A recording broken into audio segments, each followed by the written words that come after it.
Hello and welcome to my review of the Warhammer 40,000 Kill Team Octarius Orc Commandos. Now the commando set includes no fewer than 10 orcs, one of which is a knob, and I'm not just being horrible, and also contains one bomb squig and one distraction grot. Now at the present, this is the only way to get hold of the new plastic Orc Commando unit.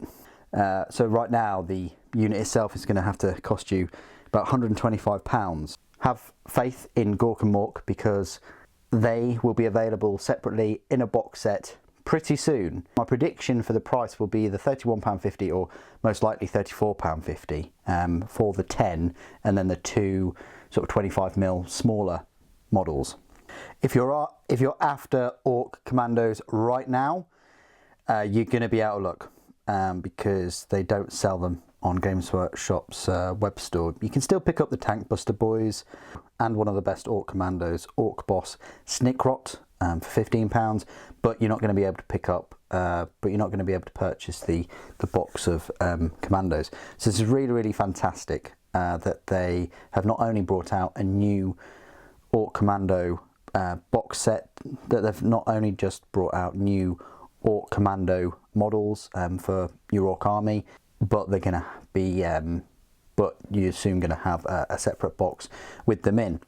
First thing we'll do is we'll have a look at each of these models individually. Then I will go through a few size comparisons with some Orc models, and then finally, I won't go through their kill team rules though. I'll stick with them for 40k. So here they are a bit closer, and I'd just like to firstly draw your attention to my knob, which is right here. It's pretty cool. You know, the only thing sort of missing is like a stoogie or a cigar out of the side of his mouth. That would be cool. That would work with this kind of low profile cap he's wearing. He's got some kind of grenade there and another one. He swapped his chopper with a very silent but deadly power claw, and he's got a slugger, and then he's got some kind of, I don't know, Wi-Fi boosting iPad thing, which is great. I think this like small battery powers the power claw, which is great, so he can be on the move while using that. He's got a bit of a, I'd call it a tactical wall that he's stepping on, but really cool looking mini. His arms sort of stitched together, which is fantastic. So that's my knob. Let's go through some of the other minis. So this is the bomb squig, which is undoubtedly one of the coolest minis in the whole set. It's not only has he got a tank buster bomb strapped to his underbelly, but he's got sticks of dynamite or TNT, and he's got his mouth and body just crammed full of grenades, with of course a transmitter so that you can detonate this squig remotely once it gets close to an enemy. So pretty cool mini that. You've got a distraction grot. I'll go through the rules for these later on in the video, but this grot is cool. He's wearing what looks like a scuba mask. I mean, yeah, I mean, sometimes I do wonder where they're getting all of their equipment and things from, because there's a few of them with diver masks and things. Maybe they make them themselves. I mean, they're commandos, so I'm guessing they sort of can deal with wet work, swimming underwater in the pipes of Hive cities and things. This one has got kind of like a grappling hook thing, with obviously the grenades and even some flippers, which is quite cool. So he's ready to jump into the water and perform some stealthy Metal Gear Solid act. I like how they couldn't model him so that you'd glue sort of his foot at an angle, so they've modelled the sort of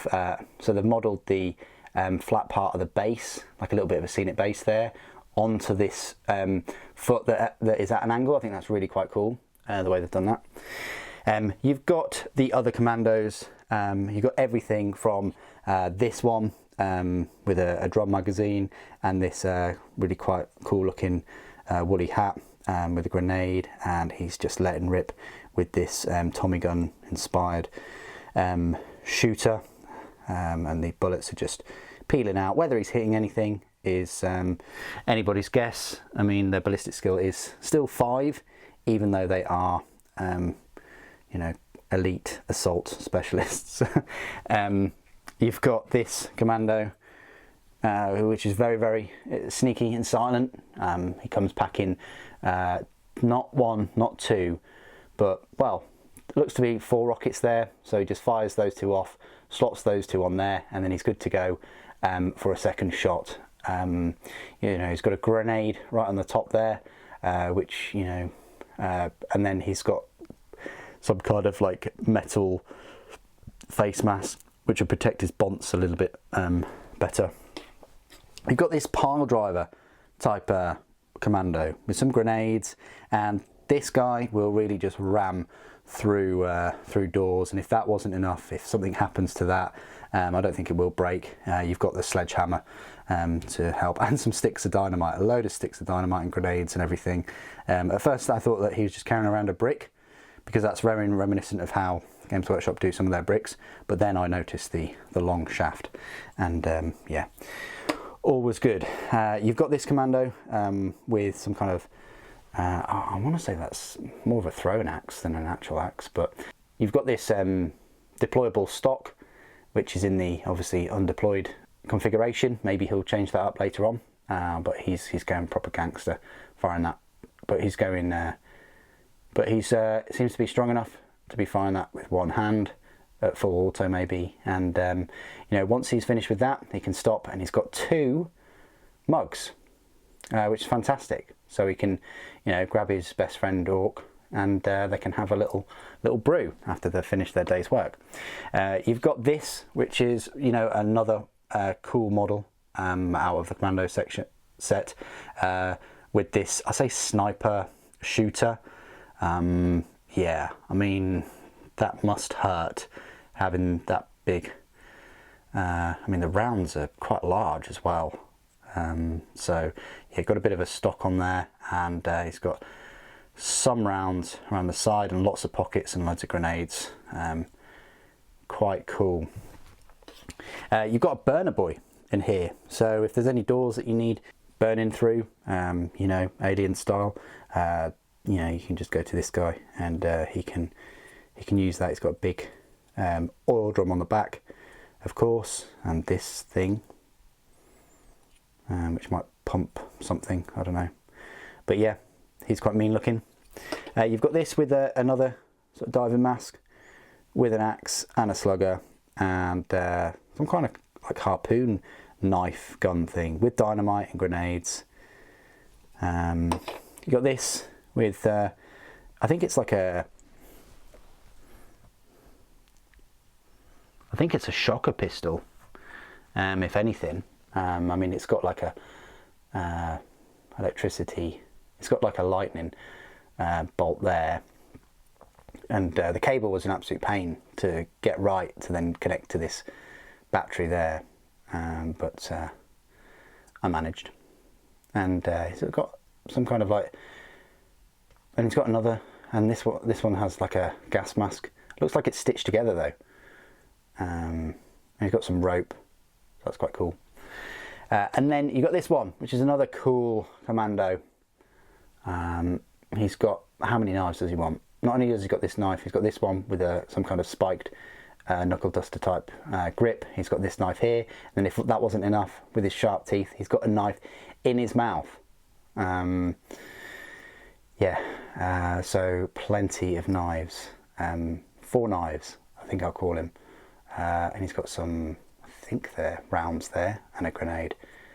No pistols or ranged weaponry with him. He's all about the in close and personal. So they're all the commandos. That's my close-up look at them all. I want to say it is a nice kit to put together. So if you're on the fence and you haven't bought the Kill Team set, but you're still interested in picking up the commando set, just the commando box when it comes out, I wouldn't hesitate, because they're a lot of fun to build. You get loads of spare parts, look. these are all the spare parts from the Commando set. I wasn't aware of this, but you do have plenty of options to give them, you know, to equip them with different knives, different axes. You've got different sluggers. The knob can be equipped with the chopper as well, big chopper. As I say, you've got different heads, different masks. You know, you can equip them with pistols like that knife. Wielding one, I could probably have put that slugger there. Then it, you know, that actually looks better like that, but there we go.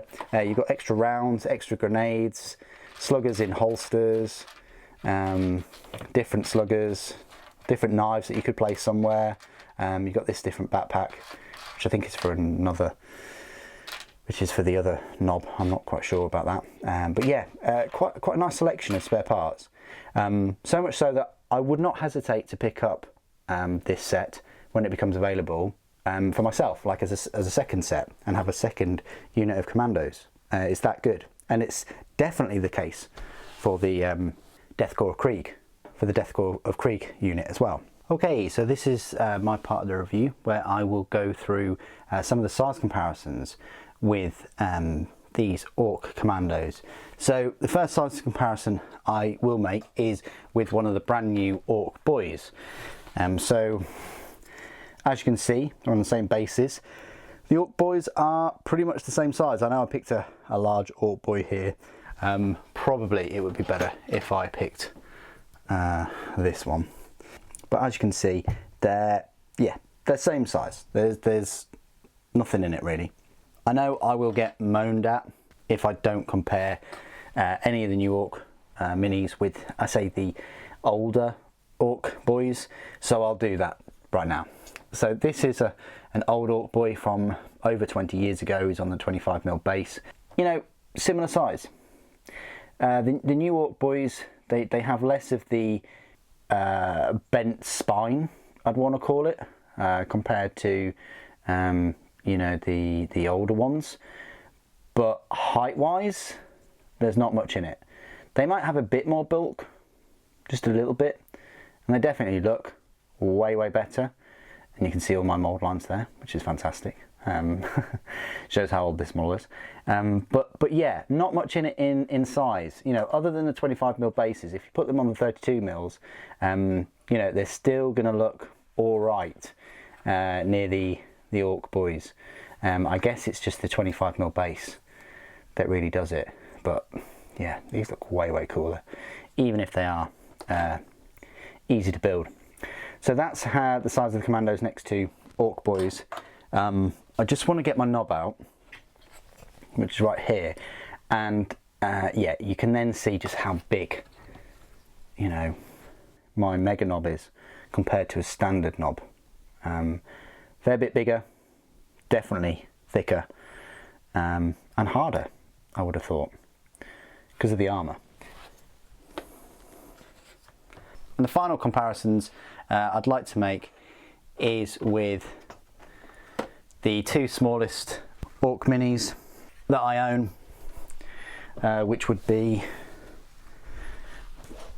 the brand new Warboss in Mega Armour, which is absolutely insane. I mean, the last time I saw such a contrasting size comparison was with a certain Imperial Fist Praetor and a standard Space Marine. No, this is way bigger. You could look at this and go, yeah. So yeah, look at that for a size increase, right? And then because I can, I'll just compare him to Ghazghkull. So it looks like a grot next to Ghazghkull. I mean, this is Ghazghkull's, I say ultimate form, technically it is. But yeah, that's where a Commando sits with them. And as you can see, the Warboss would definitely boss those Commandos about. Final comparison I always like to make, is just with standard Space Marine, Primaris, and the Ork Killer himself, Slimarbo. So another like little Commando, I guess. Yeah, if we look at the Commando, Slimarbo is a little bit taller, I wouldn't dare say that the Commando is more henched than Marbo, but there we are. That's his comparison. Next to a normal Space Marine. Space Marine is bigger by a fair amount, which is the way it should be, so well done Space Marine. And then a Primaris is much bigger. We're talking like at least a couple of feet taller than the Ork Commando. I'd probably say he's taller than the Knob. Yeah, like a foot taller than the Knob. Just goes to show you how big Primaris Space Marines are compared to, say, normal Orks. In the last part of their review, I will go through all of their rules found in the brand new 9th edition Ork Codex. You'll find them in the Elite section of the Codex, and wow, there are a lot of Elites. You've got a choice between a Knob, a Pain Boy, Mad Doc Grotznik, a Runt Herd, Burner Boys, a Mech, Tank Busters, Mega Knobs, and your normal Knobs. So, hotly contested. You know, why would you pick these over Mega Knobs? Now that is a question I know many people will be asking themselves. Well, Commandos, they will cost you 4 power points, 10 points per model, and then you're going to have to be adding like an extra 5 points for like the big choppers, the shooters, 10 points for the distraction grot, 10 points for the rocket launcher. So, you know, although they're 10 points per model, so technically that's, you know, 100 points, but then you want the bomb squig, which is 5, so that's 105, distraction grot. You're looking at 115 points base. You're going to have to also buy the breacher ram, the power claw, the rocket launcher, shocker pistol. So, you know, they soon add up once you start adding all of those 5 points. But the one thing to walk away from is it's going to be at 115 points without any of the special weapons. The number of commandos consists of between 4 and 14 commandos and 1 boss knob. So yeah, that does mean that if I was to get another unit of them, I could have 15 commandos with 1 boss knob, and then another 5 commandos with a boss knob included. So I could have 2 units and have a nice chunky unit of 15 commandos, which is pretty nice. If the unit contains 6 models or more, it has a power rating of 8, so double, that makes sense. If the unit contains 11 models or more, it has a power rating of 12. Every model is equipped with slugger, chopper, stick bombs. Their stat line for a commando, it's a movement of 6 inches, weapon skill 3+, ballistic skill 5+, strength 4, toughness 5, 1 wound, 2 attacks, leadership 6, and a save of 6+. The boss knob is a bit stronger at strength 5 and has an extra wound with 2 wounds, has an extra attack at 3 attacks, and a better leadership at 7. Super. How do they compare to normal Ork boys? Well, let me tell you, they are a little bit faster, you know, because they've got that movement of 6 inches. Their weapon skill and ballistic skill, still the same though, and everything else is also the same. You know, they have the same number of wounds, attacks, leadership, save. Now, war gear options, the rules for the weapons and things, we'll talk about in a short moment. But firstly, the options that they do have, the boss knob's chopper can be replaced with one of the following: 1 big chopper, 1 power claw. You know, the set includes a big chopper or a power claw, which is great. For every 10 models this unit contains, 1 commando's slugger and chopper can be replaced with 1 big shooter. And this goes down through the rest of the special weapons, so you have to have 10 models or more. So what that means is, if I was to get another set, I'd have to be very, very careful with what I'd equip them with, because you can only have 1 commando replace their slugger and chopper with a special weapon. So if I was going to build them exactly the same as this unit, I wouldn't be able to include like 2 big shooters in the 15 unit, because you have to have 10 to unlock those special weapons. So for every 10 models this unit contains 1 Commandos Slugger and Chopper may be replaced with 1 Big Shooter. 1 Commandos Slugger and Chopper may be replaced with 1 Breacher. Ram can be replaced with 1 Shock Pistol, can be replaced with 1 Burner, can be replaced with 1 Custom Shooter, can be replaced with 1 Rocket Launcher. And then for every 10 models in the unit can be equipped with 1 Bomb Squig. And then for every 10 models in the unit, you can equip them with 1 Distraction Grot.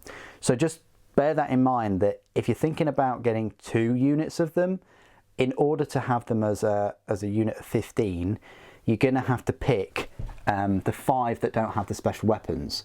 So just bear that in mind, that if you build another unit like this, you're going to only have 3, and 3 plus these 10, going to be 13. You're going to be missing 2 Ork Commandos if you build them exactly the same as this. Yeah, I mean, you can use 2 normal Ork boys, nothing stopping you there, but just bearing in mind that you don't get a lot of variety in the new Ork boy kit. Well, the one that comes in the Combat Patrol at least. Anyway, let me explain some of these special weapons. So the Shock Pistol, which one of them is equipped with, is a very short range weapon. It's 6 inches, it's pistol D3, strength 6, AP -1 and damage 1. It is a blast weapon, and each time an attack made with this weapon is allocated to a vehicle model, that attack has a damage characteristic of D3. Pretty nice against vehicles. The Slugger works as usual. It's a 12-inch pistol 1, strength 4, AP 0, damage 1 weapon. The Breacher Ram pluses the strength by 2, so that's strength 6, AP -2, damage 2. That's nice. Each time an attack is made with this weapon, the target does not receive the benefit of cover against that attack. Yeah, that's good. Chopper works as usual. Strength of the user, which would normally be 4, AP -1, damage 1, and each time a bearer fights, it makes 1 additional attack with the weapon. The other juicy war gear is the Bomb Squig, which is one of the coolest models in the set. Once per turn, when a unit with a Bomb Squig is selected to shoot or fire Overwatch, if it has any Bomb Squigs remaining, the unit can release one. When it does so, you can select 1 enemy unit, excluding aircraft for obvious reasons, that is within 12 inches of the unit with the Bomb Squig, and roll 1d6, adding 1 to the result if that enemy unit is a vehicle. On a 3+, that enemy suffers D3 mortal wounds. That's fantastic. Anything within 12 inches, you know, if it's a vehicle, you're getting 2+, technically, but everything else 3+, you get D3 mortal wounds. Statistically, you're going to get 2 or more. Number of Bomb Squigs the unit is equipped with is then reduced by 1. Remember, for every 10 models, you're going to be getting 1 Bomb Squig. It says we recommend placing a Bomb Squig next to the unit for each Bomb Squig it is equipped with, as a reminder. Now, a Distraction Grot, the abilities for the Distraction Grot are as follows. Once per battle, when the bearer is selected to fight, you can treat models in this unit as if they are within 1 inch of a terrain feature. So that's pretty good. You're going to treat models in that unit being in terrain. So you're going to get your cover save and all the rest of it. It's quite bizarre how this works, but it's a Distraction Grot. Quite cool. Abilities. Here we go. Mob Rule and War. Cunning Infiltrators. During deployment, when you set up this unit, it can be set up anywhere on the battlefield that is more than 9 inches away from enemy deployment zone and any enemy models. Sneaky Gits. Each time an attack is allocated to a model in this unit, while it is receiving the benefits of cover, add an additional 2 to any armor saving throw made against that attack. Very nice. You're going to add 2. And so if you're in a cover save of like 5+, you know, you just need 3s for that cover save. Brilliant. Throat Slitters. Each time a model in this unit makes a melee attack, if it is within 1 inch of a terrain feature, add 1 to that attack's wound roll. Again, probably works with that Distraction Grot. Keywords: Orks, Infantry, Mob, Core, Tank Buster Bombs, Commandos. Odd that it says Tank Buster Bombs when they're not equipped with them. They're just equipped with stick bombs, but there we are. So that is my review of the Ork Commando set from the Warhammer 40,000 Kill Team Octarius box set. Thank you so much for your patience waiting for this review of the unit to come out. I know it's been out a little while now, and I've been meaning to start on all the Ork reviews because we are in October. I think they're fantastic looking minis. Really pleased to see brand new plastic Orks be released. And I hope they do well, because that means that we may well get new plastic Eldar and new plastic Tyranids. What do you guys think of these Ork Kommandos? Please do put your thoughts and opinions down in the comments below. It'd be great to hear from you. Thank you ever so much for joining me today. Thank you for watching. For Gork and Morg.